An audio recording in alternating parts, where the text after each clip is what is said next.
doline Nazca u južnom Peru.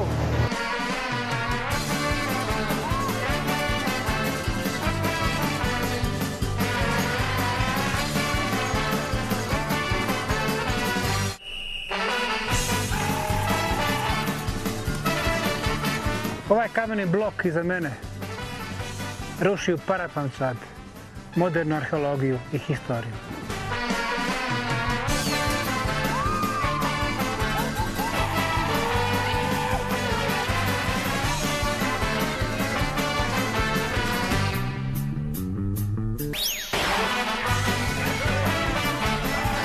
Zbog čega nam je bitno Rongo Rongo pismo?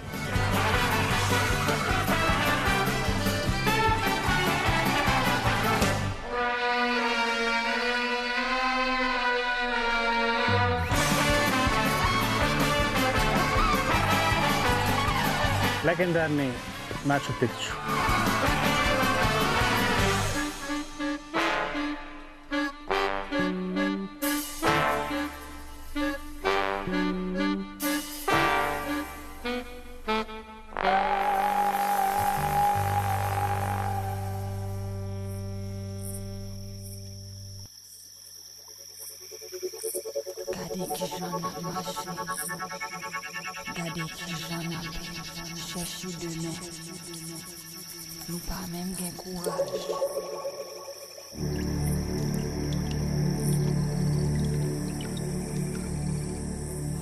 Od svih monumenata velikih i nestalih civilizacija koje smo vidjeli u ovom serijalu, od glava Uskršnjeg otoka preko piramida Meksika pa sve do svojom grandioznošću nevjerovatnih kamenih blokova Sacsayhumana u Peru ili Baalbeka u Limanu, jedna skulptura čovjeka lava isklesana u pustinskom kamenu egipatske Gize svojom misterioznošću već hiljadama godina izaziva radoznalost istraživača.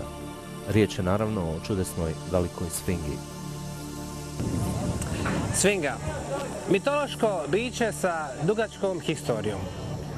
Prema grčkim legendama, na ulasku u drevni egipatski grad Tebu stajala je sfinga i postavljala je isto pitanje svakom prolazniku. Ukoliko ne bi dobila tačan odgovor, onda bi ih pogubila. Na grčkom sfinga znači zadaviti. Za drevne grčke legende sfinga je bila biće koje je označavalo teror i smrt. Ta sfinga na ulasku u Tebu imala je glavu žene, tijelo lava, krila i rep. Kada je mladi grčki junak, princ Edip, došao pred grad Tebu, sfinga mu je postavila isto pitanje. Koja je to životinja koja ujutro hoda na 2 noge, u podne na 3, a navečer na 4? Edip je odgovorio čovjek. Tokom svoga djetinjstva, kao novorođenče, hoda na rukama i nogama, tokom svog zrelog doba na 2 noge uspravno, a staračkog služi se sa štapom. Sfinga je, čuvši tačan odgovor, se bacila u klanac. Edip je slavodobitno ušao u Tebu i postao njenim kraljem. Nekoliko hiljada godina prije toga sfinge su ukrašavale ulaze u hramove u drevnoj Asiriji. A još nekoliko hiljada godina prije toga izgrađena je najljepša skulptura drevnog svijeta, sfinga na platou Gize.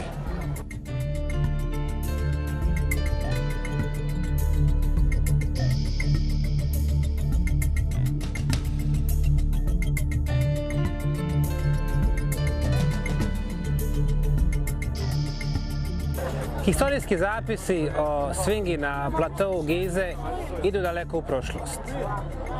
Zekarija Stitchin, čuveni istraživač zapisa između ostalog i sa egipatskih stela, pronašao je na jednoj steli iz 18. dinastije zapis o bogu Amunu, koji kada je došao na plato i pred sfingu je navodno ušao u dvije podzemne prostorije koje se nalaze na oko 30 metara ispod šapi sfinge.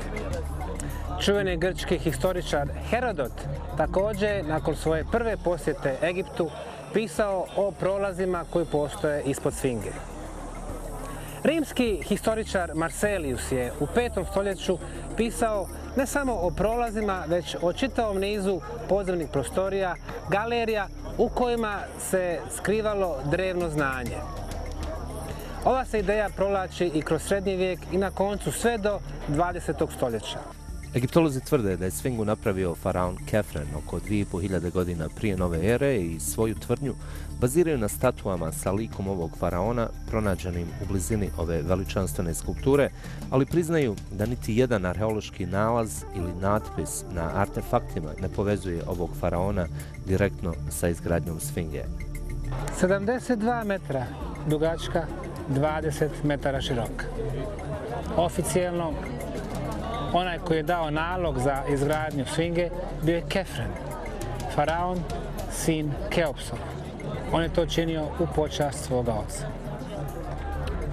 Dakle, vremenski period prije 4500 godina. Sfinga predstavlja figuru sa tijelom lava, a sa licem čovjeka. I ovdje otprilike završavaju te oficijalne tvrdnje. Ukoliko analiziramo ovaj divan umjetnički rad, zaključit ćemo da na njemu nema nikakvog pokazatelja koga je gradio, nikakvog znaka, simbola ili hijeroglifskog zapisa. Zapravo, najstariji pisani dokument koji govori o sfingi dolazi od faraona Keopsa lično. On na jednoj steli koja je pronađena u 19. stoljeću, koja se zove Imitation stela, daje nalog da se gradi hram do sfinge. Drugim riječima, i prije samog rođenja Kefrena, koji je navodni autor ove sfinge, Keops govori o potrebi gradnje hrama pored već postojeće sfinge.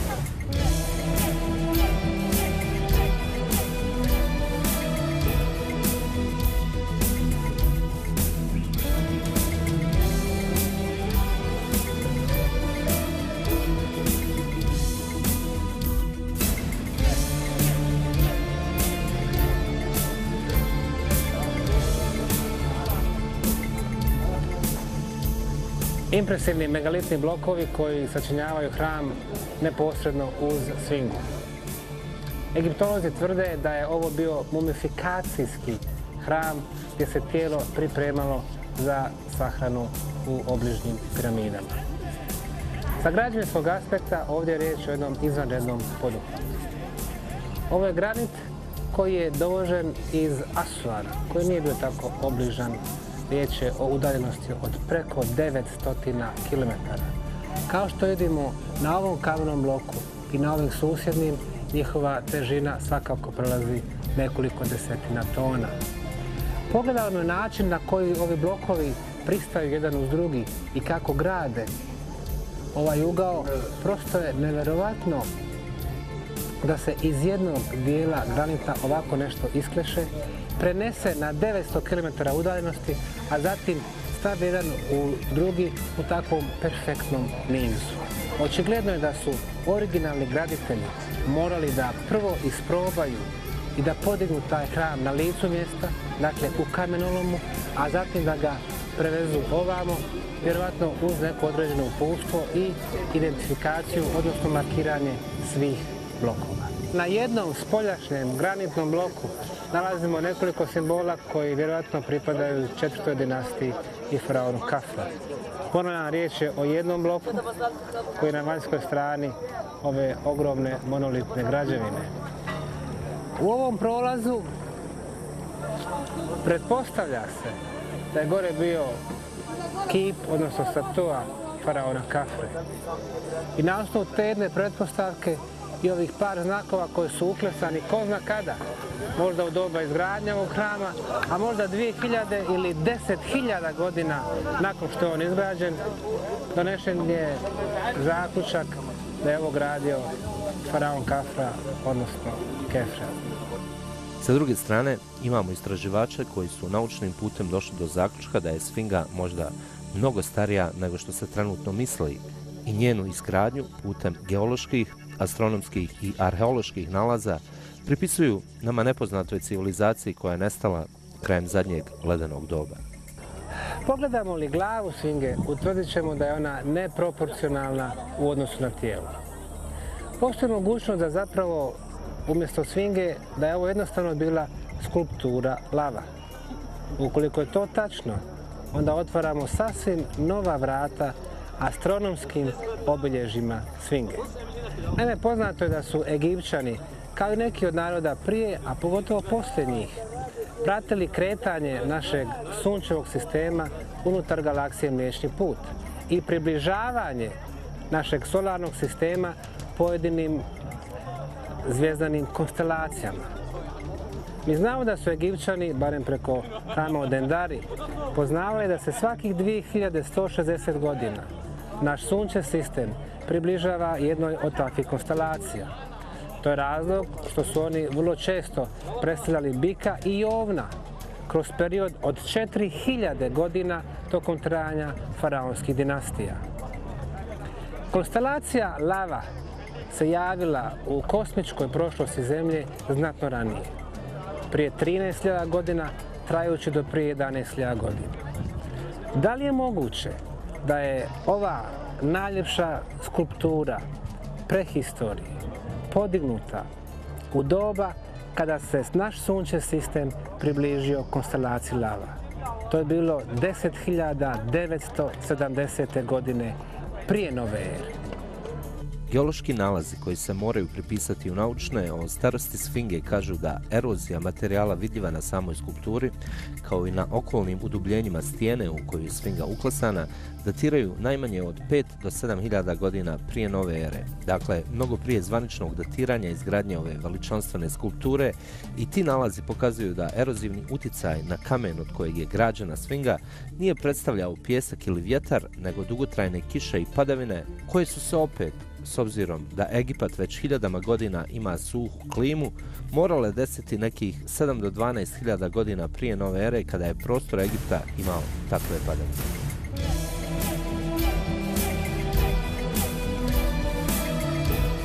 Uz pomoć geologije mi dolazimo do vrlo važnih zaključaka. Naime, erozija koja se pojavljuje na Sfingi i koja je uspravna, ovdje vidimo jedan jako lijep kanal, i kasnije se takva uspravna erozija pojavljuje diljem ovog gracioznog tijela, nam govori da ta erozija nije nastajala djelovanjem vjetra i pijeska, već da je riječ o vodenoj eroziji. Ako je riječ o vodenoj eroziji, to nas vraća u period od prije barem 7.000 godina. Naime, geološki je poznato da je ovaj dio Sjeverne Afrike, uključujući Gizu, zapravo pustinja već najmanje 7.000 godina. Drugim riječima, ova vodena erozija koja je vidljiva na dijelovima koji nisu rekonstruisani, morala je nastati prije 7, 8, 10, 12.000 godina. Zapravo, intenzivni period kiša se upravo odvijao tada, između 8 i 12.000 godina. To je period kada je ovaj sjeverni dio Afrike zapravo bio sav pod šumom. Čisto logički kad postavimo stvar. Ovdje su veliki nanosi pijeska. zahvaljujući vjetru, taj pijesak je stalno prekrivao svingu. Kada su zadnji put poduzimani veliki napor da se otkrije svinga, koncem 19. stoljeća, bilo je potrebno nekoliko stotina radnika da rade danonoćno, da bi je otkrili većim dijelom. Već nakon nekoliko godina, ponovno svinga bila gotovo prekrivena. Drugim riječima, taj se proces prekrivanja svinge pijeskom stalno ponavljao. Gotovo je nemoguće da originalni graditelji naprave ovakav veličanstven spomenik, a da znaju da će se ona stalno prekrivati. Očigledno, svinga je građena u doba dok su klimatski faktori bili drugačiji. Svingu je navodno gradio Kefren negdje oko 2500 godina prije nove ere. Od tog vremena na ovamo nije bilo dovoljno kiše koja bi izazvala tako ekstenzivnu eroziju. Iz tog proizlazi da je svinga sigurno nastala prije toga, a pošto je posrijedi masivno i sofisticirano umjetničko djelo, onda se moramo zapitati da li ga je pravila neka civilizacija iz daleke prošlosti o kojoj mi još uvijek ništa ne znamo. Konac 18. stoljeća Napoleon se uputio u prekomorska osvajanja. Došao je u Egipat. Međutim, puno važnije od njegovih trupa bio je dolazak čitavih legija francuskih naučnika koji su početkom 19. stoljeća došli sa enciklopedijima podataka o izvanrednim arheološkim dostignućima. I zapravo, upravo taj osvajački pohod Napoleona donio je magiju arheologije na europsko tlo. Europa je postala jako zainteresovana prije svega za ovo arheološko nalazište u Gizi. Trebalo je proći još 100 godina i dolazak britanskih kolonijalnih osvajača ponovo u egipatske krajeve donio je otvaranje prvih grobnica. I ponovo Egipat je značio jako mnogo ovaj put ne samo za Europu, već i za američki kontinent. Značaj ovog Gizinog platoa za svjetsku arheologiju je nemjerljiv. Međutim, i nakon 200 godina upornog istraživanja, mi zapravo ne samo da nemamo sve odgovore, nego nemamo većinu. Ko je izgradio ovaj izvanredan kompleks? Kada je on napravljen? Sa kojom tehnologijom? Kako su prevoženi? 100 tona teški, kameni, granitni blokovi iz 900 km udaljenog Asuana. Čak i na manja pitanja, kao što je recimo pitanje ovih građevina koje se nazivaju hramovima i hramovima gdje su vršene mumifikacije. Zapravo nisam siguran da imamo uvjerljive odgovore. Zvanična egiptologija govori o 2 hrama. Međutim, sami pogled na ovaj malo viši hram i ovaj malo niži zapravo govori da se vjerojatno radi o jednoj građevini koja je bila otvorena nebu. Nemamo krova. Dakle, imamo isti koncept kao na nekoliko drugih mjesta na planeti, prije svega u Peru. Da li je riječ o istim graditeljima ili barem o civilizacijama koje su bile dovoljno bliske da imaju isti koncept, isti način razmišljanja. Giza će najvjerojatnije ostati trajno vrelo za istraživanja i to multidisciplinarnog karaktera u godinama, decenijama, a možda i u stoljećima koji su ispred nas.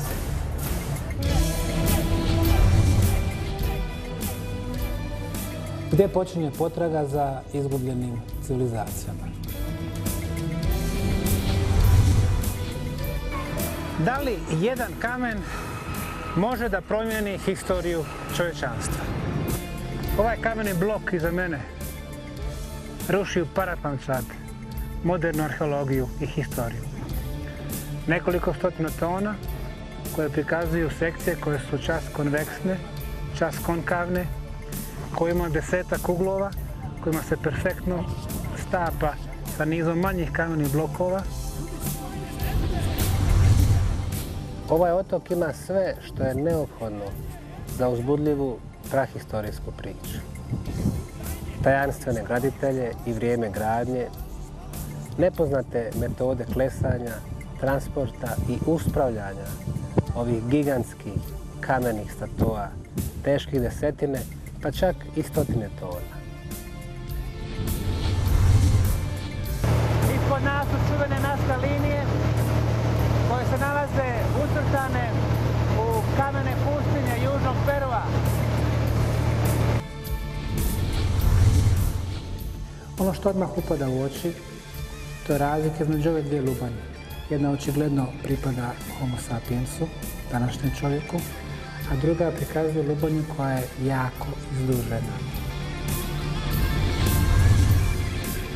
Petroglif koji je ucrtan na ovoj kamenoj kugli je prema istraživanjima astronoma Edvina Quesade zapravo obuhvatio 21 zvijezdanu konstelaciju.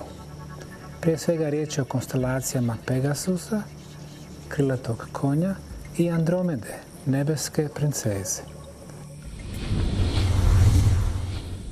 Koji su pravi nazivi za ovaj grad, za njene avenije i za njene piramide, mi ne znamo. Ko su tvorci ovog veličanstvenog grada, koji je u doba kada je pravljen mogao da primi preko 500.000 ljudi, mi ne znamo. Prema arheolozima, ove glave predstavljaju prve kraljeve na teritoriji Olmeka. Pitanje: otkud crnački kraljevi u meksičkoj državi Veracruz? Mi ni danas ne znamo ko je, kada i zašto sagradio ovaj veličanstveni grad.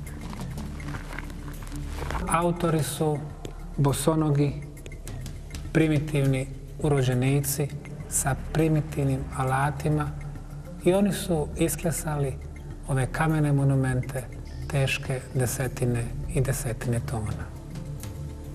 Istina je negdje drugdje. Stonehenge je najpoznatiji astronomski kalendar na planeti. Obrijev krug u sebi sadrži 56 rupa. One su mjerile solarne, lunarne i zvijezdane promjene.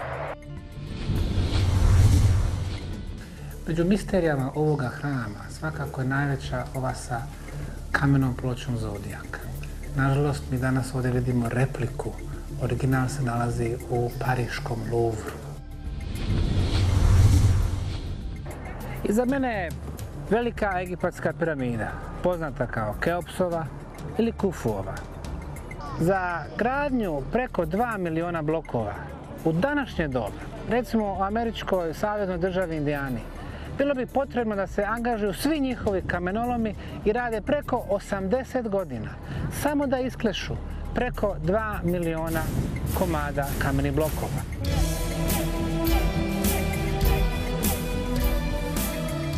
Upravo na ovom kamenom bloku u Baalbeku 1200 tona predstavlja nešto što bi arheolozi koji znaju za njegovo postojanje mogli da je nazovu anomalijom. Izbilja u svakoj naučnoj disciplini anomalije postoje.